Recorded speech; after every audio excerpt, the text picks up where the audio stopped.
Welcome to the Diffuse Podcast with host Philip Grindell, CEO and founder of Diffuse, a global threat and intelligence consultancy that blends psychology and intelligence to mitigate threats and risks to prominent people and brands.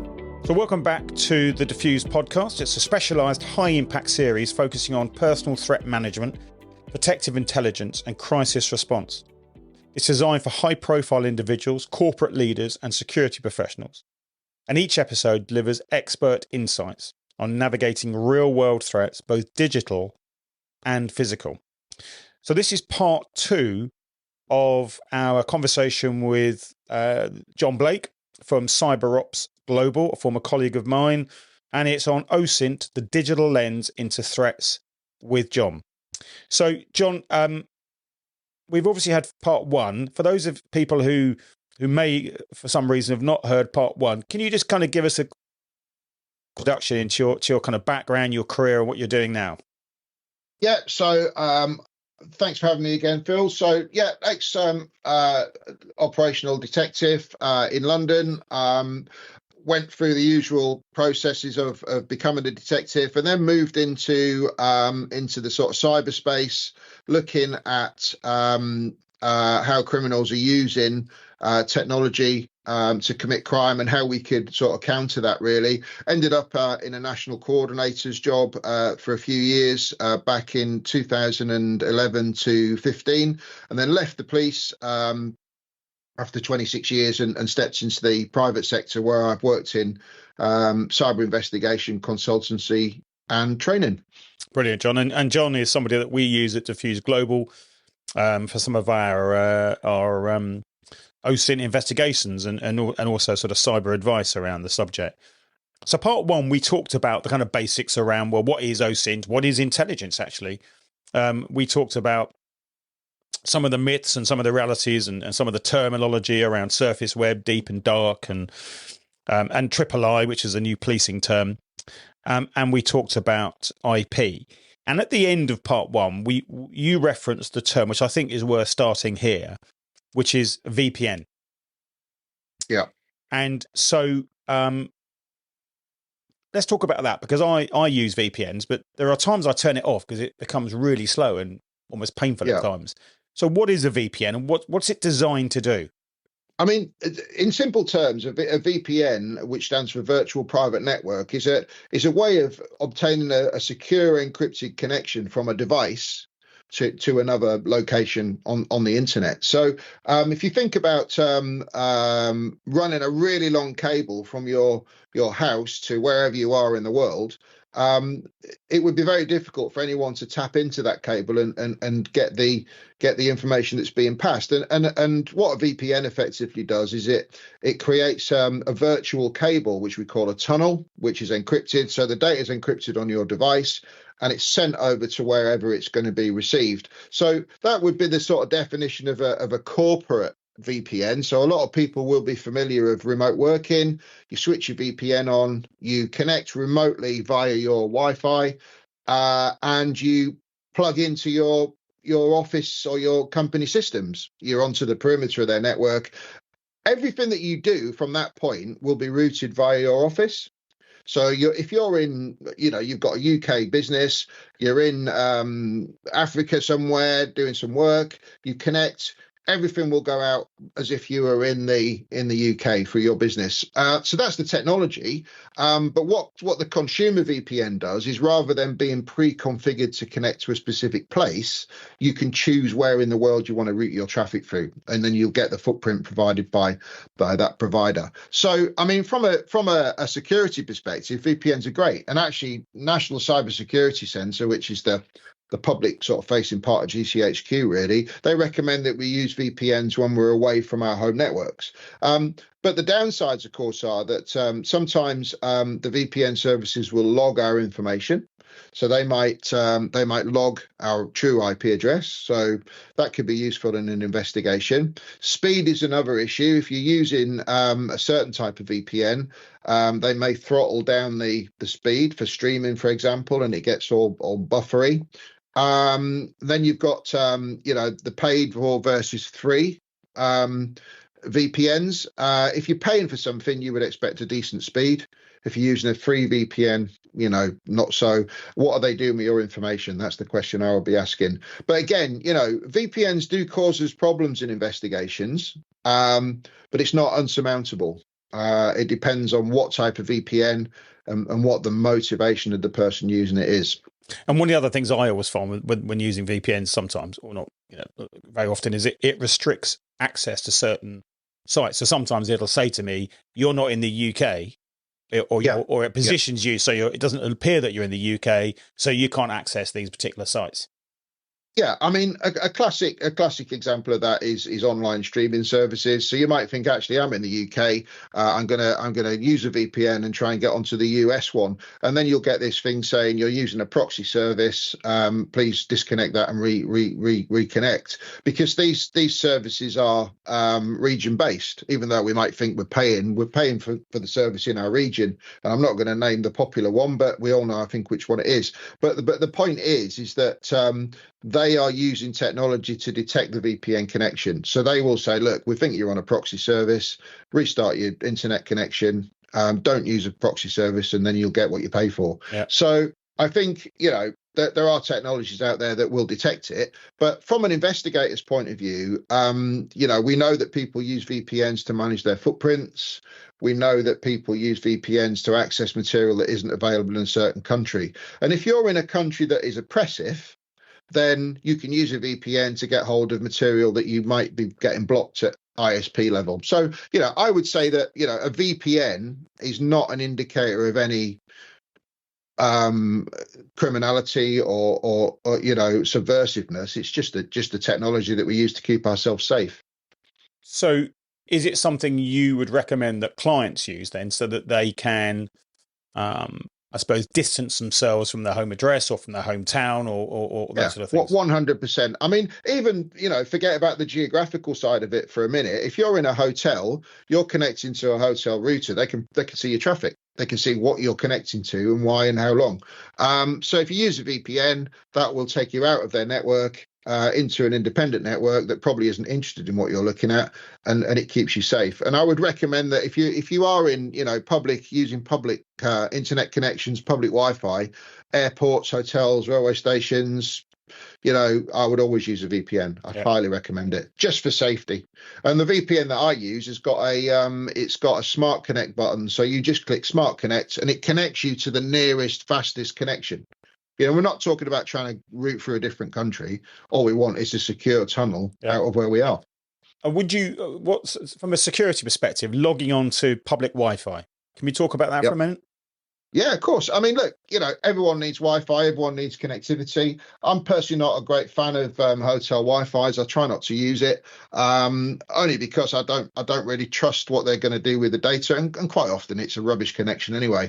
So I try and use sort of 4G and 5G where I can. But I mean, look.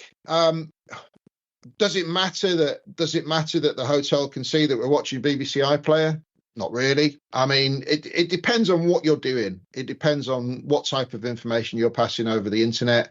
If you're logging into banking, if you're logging into secure services, email, that type of stuff, I would definitely think about using a VPN. And by the way, the threat isn't just from the provider. So we're going to use the hotel as an example. You don't know who else is on that network. Yeah. So you've got to be aware of that. It's not necessarily the hotel or the provider that's the threat. It's other people on that network. So you might have an adversary who is targeting you, who is of course, following you into that particular venue, a hotel, a coffee shop or whatever, and is logging on to the public Wi-Fi in an attempt to actually get into your system, to get into what you're doing. Or certainly monitor your traffic. Yeah, absolutely. Yeah. And it's become more difficult over the years. I mean, we used to do a demo on our courses using a piece of software that's freely available. That now doesn't work because security is being put in place. So, but there are some very clever people out there, and you've only got to look at some of the demonstrations from the security conferences like Black Hat. You'll see some really, really bright people that are developing software all the time to counter the new sort of security. But I think the thing about cybersecurity, Phil, is just use common sense. So talking of common sense, let's go on to things like communicating on WhatsApp then, as we've seen recently, and Signal and these other things. we were always told, weren't we, years ago, that WhatsApp was encrypted and safe, etc. That's clearly not the case, or not particularly. I mean, it's encrypted but not massively safe. So can we talk about these public networks in terms of from an OSINT perspective and from a personal security perspective? Well, certainly from a personal security perspective, I mean, WhatsApp's fine. It's, some of the people that I work with don't, they're sort of, I call them, they suffer from cyber paranoia. That everything's dangerous. But from a day-to-day use, WhatsApp's encrypted end to end. So when you send that message until it's received, no one's going to be able to read it, even Meta. But the danger comes is if someone gets hold of your device, because the messages are held in the clear on your device. Another place that we see high risk with WhatsApp and other messaging apps as well is when they use the app on their laptop. So what they'll do is they will they'll sync their phone to there, and you see them quite often. They'll be busy writing away, and in the corner will be a little WhatsApp box, and they'll be responding to messages. There's definitely a trace there on the computer. So it's all about where is the information that we're leaving behind. But I think again. It's about the security of the type of information that you're passing. So if it's day-to-day chit-chat, WhatsApp's going to be absolutely fine. But the problem comes with the security of the actual device. There are some applications that will encrypt messages on the device, which makes our job from a digital forensics perspective a lot more difficult. But look, again, it really does come back to common sense. Should we be passing that level of sensitive information over public networks? And I guess the point was made with that we're talking about the recent US defense conversation on Signal as an example. Using Signal is not necessarily an issue. It's about A, what are you discussing, and B, do you know who else is on there? Yeah, and your behaviour. Yeah, absolutely. And that was a group rather than a one-to-one chat. Yeah. And I mean, groups I'm always cautious of, and we talked about on the last podcast about sometimes part of our job is to infiltrate those groups to find out what's being talked about, particularly around where a client is worried that their product might be for sale or their information or whatever. So once you get into groups, it's a different environment, and you need to be a lot more careful about how you conduct yourself and what you do. Certainly from an open source perspective or an investigation perspective, we would be looking to identify what groups people are in, and then think about how we can best leverage that information, whether it's just looking at it, the fact that they're in a group might be enough, or the fact that we might want to actually have a look what's being talked about. Can we talk about OSINT in terms of doing things like due diligence then? Yeah. We've talked, you and I, about previously around the subject of what people call due diligence or pre-workplace security or whatever. Screening, all that sort of stuff. Can we talk about the benefits and the downsides of using OSINT for that? Yeah. Okay. So the first thing about when we talk about open source, what we're actually talking about is publicly available information. Okay, so if something's publicly available, the person may know about it, they may not.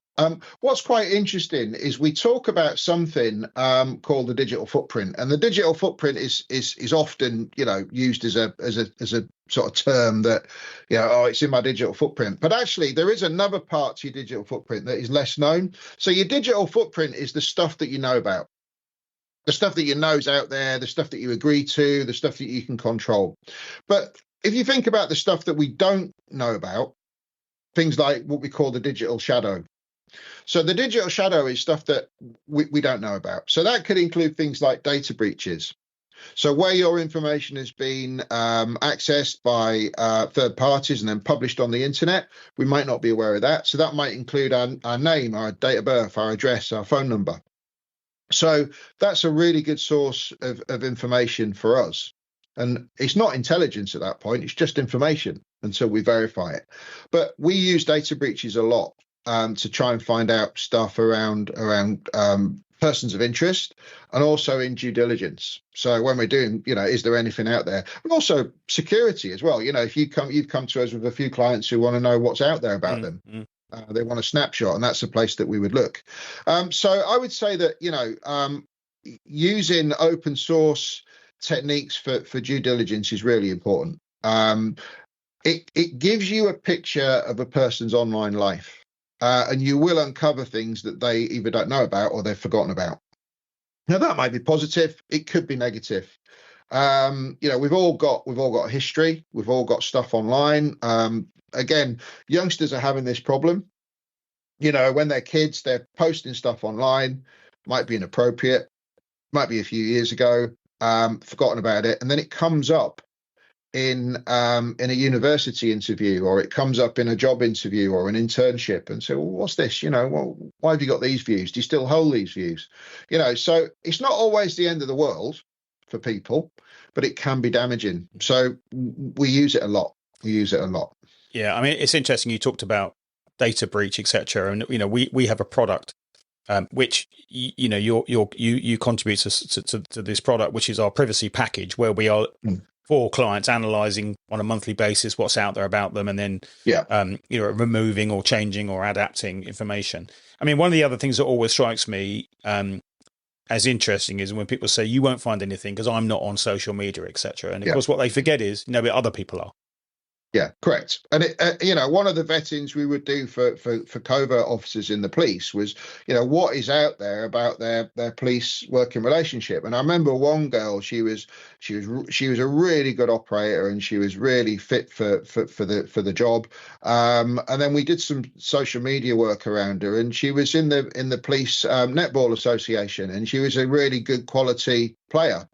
And there's photographs all over Facebook. Now, unfortunately for her, she was very distinctive in appearance. That was the end of her covert career, because you can't get that stuff removed. You don't know who shared it. I mean, we're going back 4 or 5 years. It's not like a post that was made last month and we could say to the author, get rid of that, please. There was too much of a trace, and she was devastated, but there was no way that the risk to her was not acceptable. So that's a really good example of, stuff we forget about. Can I pick up on that point you made there?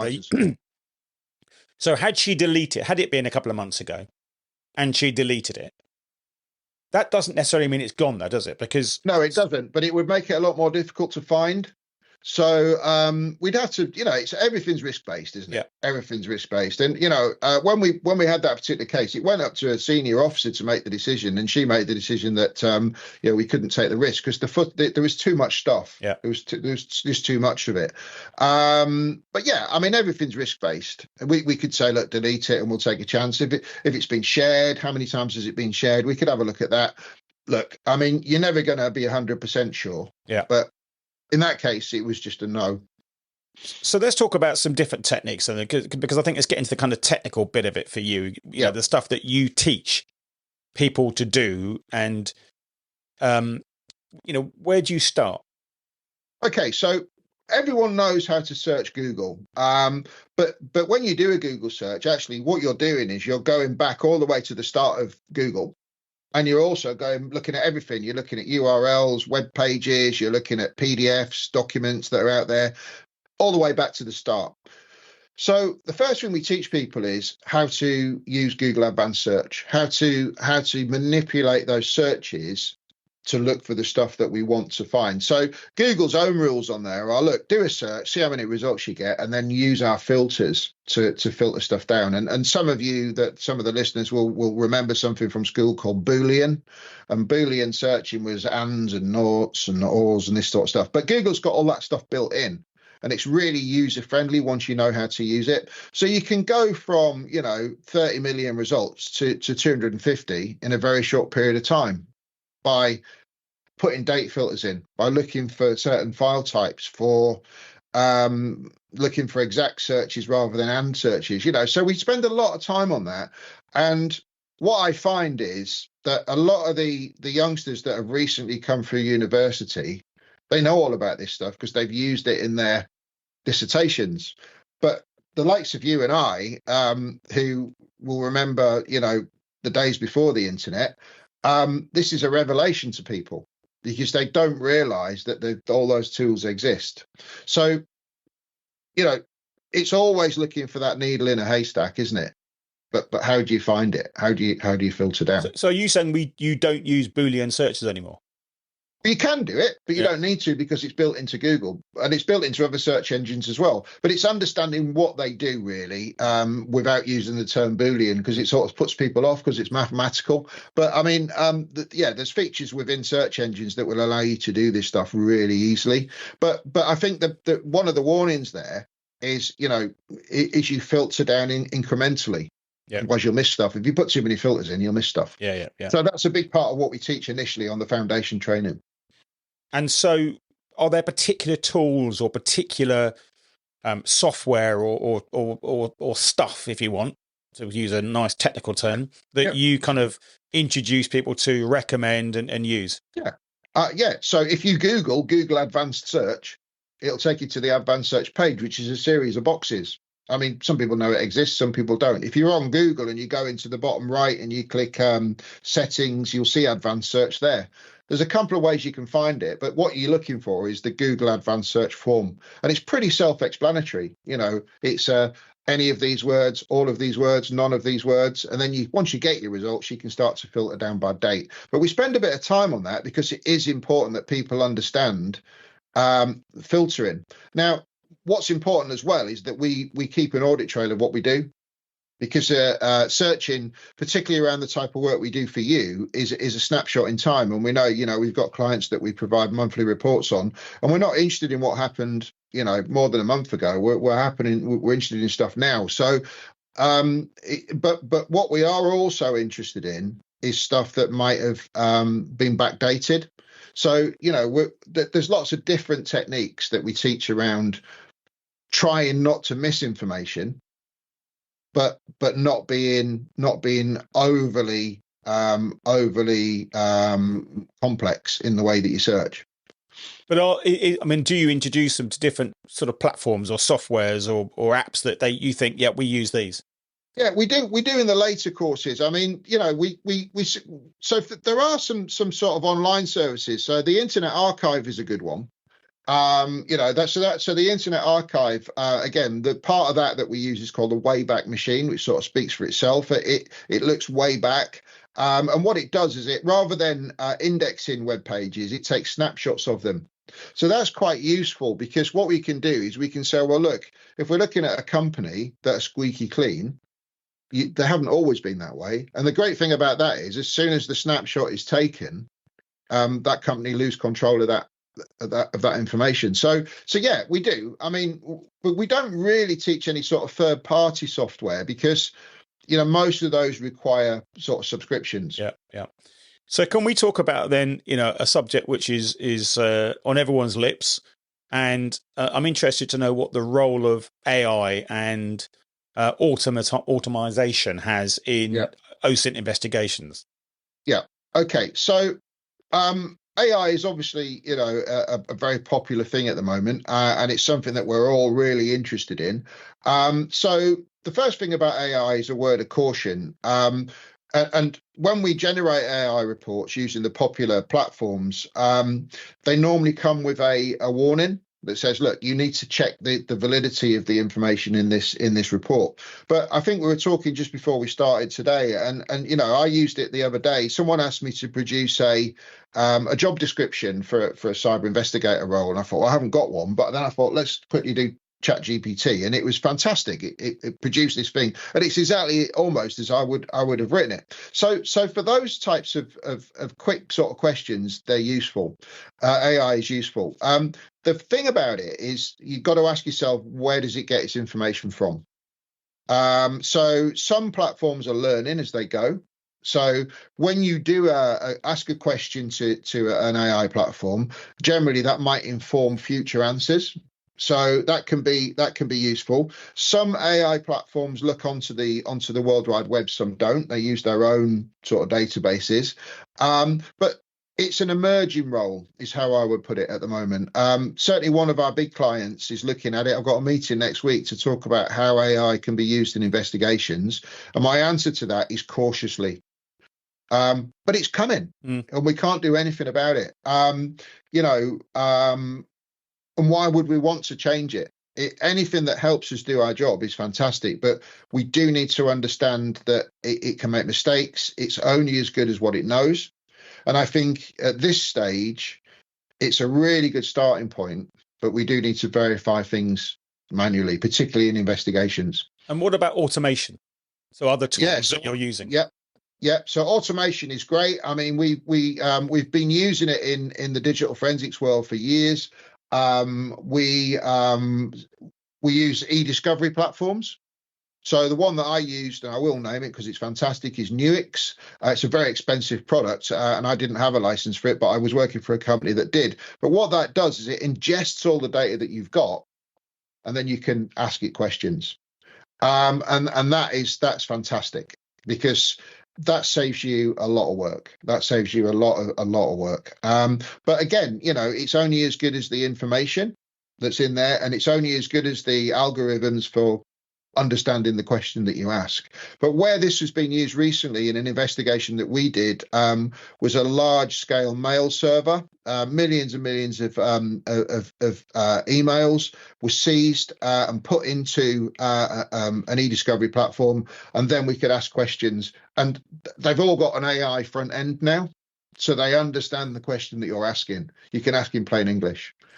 So automation, massively important, and that is coming. But then presumably you've always got to check the information. Yeah, I mean, ultimately, you've got to stand by. Certainly, in a criminal case or a civil, court case, if you like, you've got to produce that. So you've got to stand on it and produce it. So yeah, you need to be sure that it's right. But if it's telling you, look here, look here, look here, and look here, if you go there and look, you'll either find the thing you're looking for or not. Yeah. So yeah, automation, fantastic. AI, fantastic. Just use that cautious approach. So what would be then? So we're coming towards sort of the end of our second session. We could probably go on all day, frankly, because there's such a big topic and such an interesting one. I think we might have to do another session, John, because there's so many different questions and it's such a big part of what we do. If you were advising high-profile clients then about how to up their security, how to either use or protect themselves from what's on, let's say, the internet, for want of a better term. What sort of things would you be talking about? Okay, so I suppose that, if we get down to the basics, there are things about making sure that you're only sharing information that you're comfortable with. That's the thing. I mean, we're talking about digital footprint here. So this is the stuff that, we control. So privacy settings on things like Facebook. Certain countries now, you can actually lock your Facebook profile. Unfortunately, UK isn't one of them, although I am told it's coming. So you use the security features that are built into the platforms. So, for example, Instagram has got you can have private accounts. Facebook, you can lock all the information down. But by default, they're not necessarily particularly secure platforms.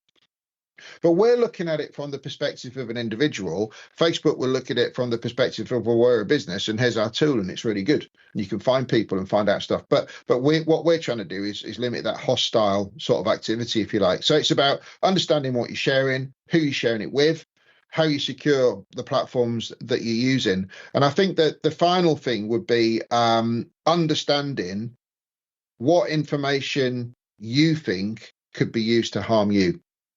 So if a hostile person was looking to do you harm, what information would they be looking for? Now, obviously, name, address, date of birth is a given, but then there'll be other stuff around the type of work that you do, the industry that you're in, who you are, what you're about. So that would be identifying the high risk information, which is in your world, and how do we minimize that? How can we secure it? So can we just touch then on another area that we've done quite a bit of work on, and I know you've helped us with this as well, is images and reverse images and how people use those to, classic one is, someone puts a picture of kids on their school uniform or their football kit on or what have you.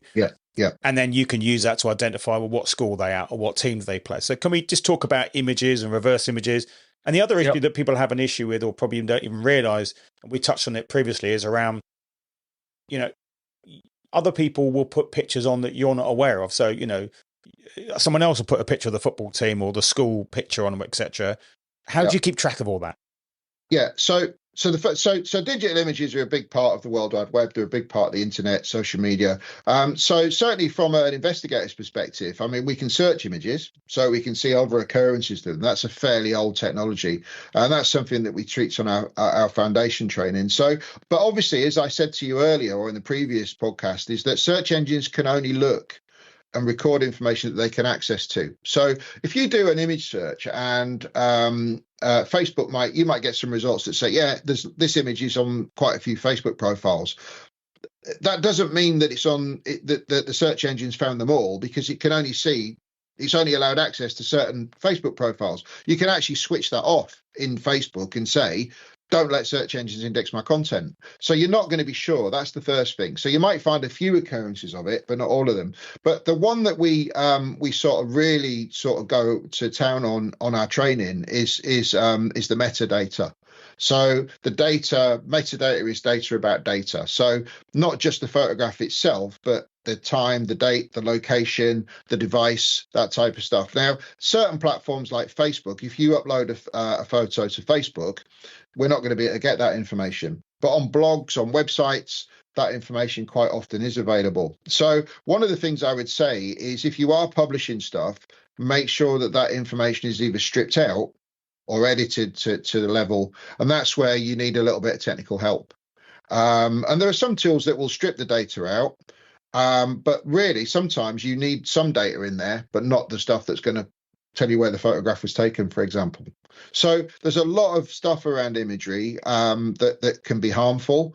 But again, it's back to the common sense approach: is don't be publishing anything that you know that would be harmful. But also, due diligence is important. Regular due diligence, regular searching.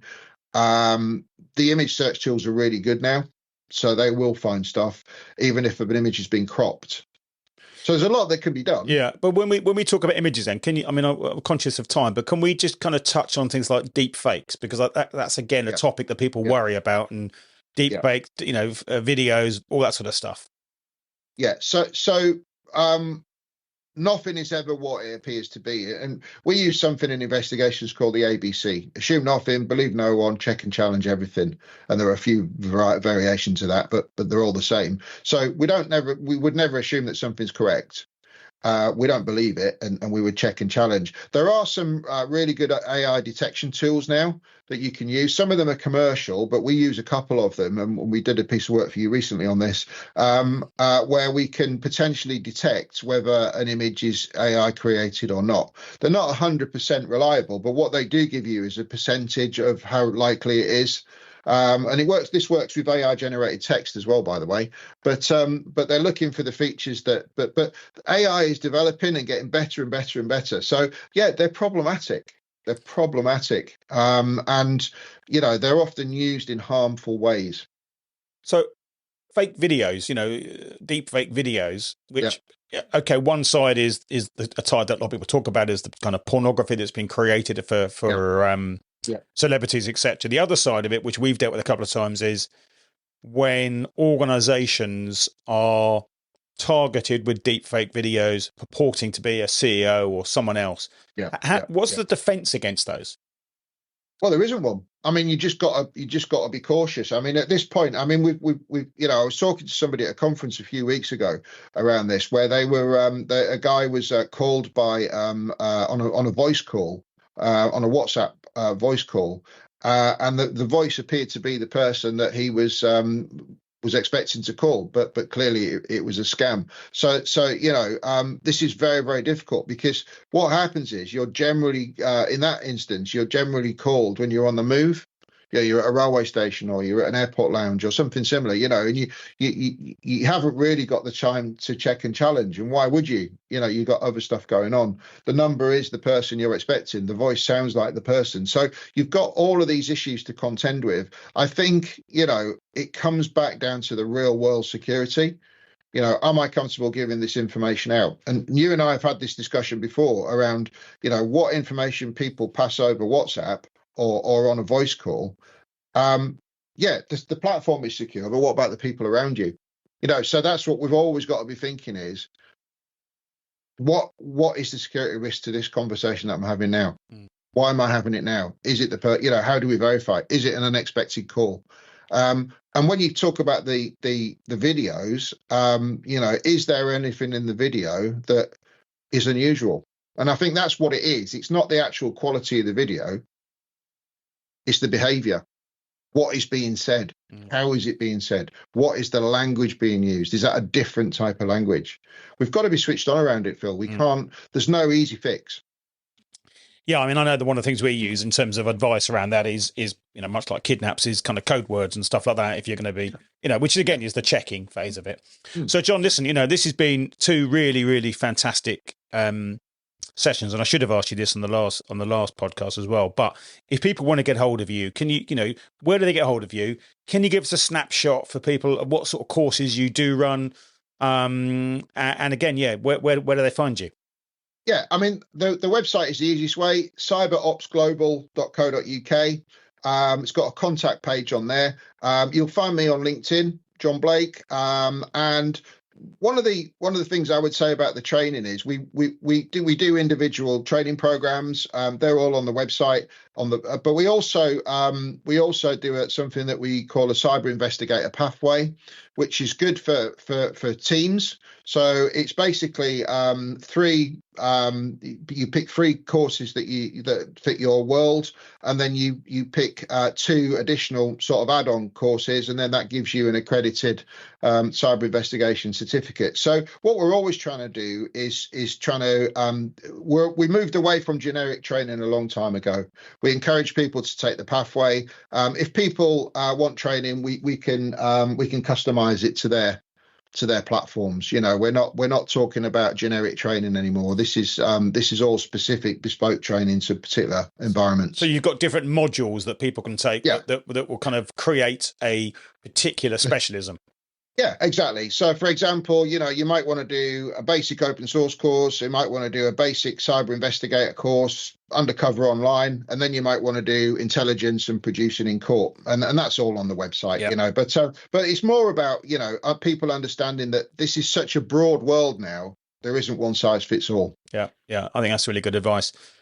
John, thank you for that. We're going to put all those details in the show notes so everyone can access those in terms of John's LinkedIn profile, John's website, CyberOps Global, where you can find all the details of those courses. I certainly recommend John. We use John. We wouldn't use him if we didn't trust him, and if we've been using him for 5.5 years. So we clearly have had some great results. A lot of the work that we're doing involves elements of open source intelligence, be that some of the vulnerability assessments we do on clients to see what's out there about them. Some of the elements that we're doing around identifying people of concern, and then effectively kind of lifestyling them online so that actually we can then assess what their normal behavior is compared to their behavior that might be causing problems. And so it's a whole world and really important subject, this. Again, like everything, I would suggest that there are lots of people out there doing it. There are a few people that do it exceptionally well, and are the creme de la creme. And John is certainly up there with his team. So, John, thank you very much for that. Just a reminder to everyone to subscribe to our newsletter, Diffuse News, which you can do on our website, which is out every Monday morning. It's got rave reviews, really informative stuff. And then, of course, this podcast, which we'd invite you to subscribe to and review, drop us a review, see what you think of each episode. So, John Blake, thank you once again, mate. Thank you, Phil. You're welcome. Really, really interesting. I've learned a great deal. Thank you for listening to the Diffuse podcast with host Philip Brindell, CEO and founder of Diffuse. Please rate, review, and subscribe on your favorite podcasting platforms.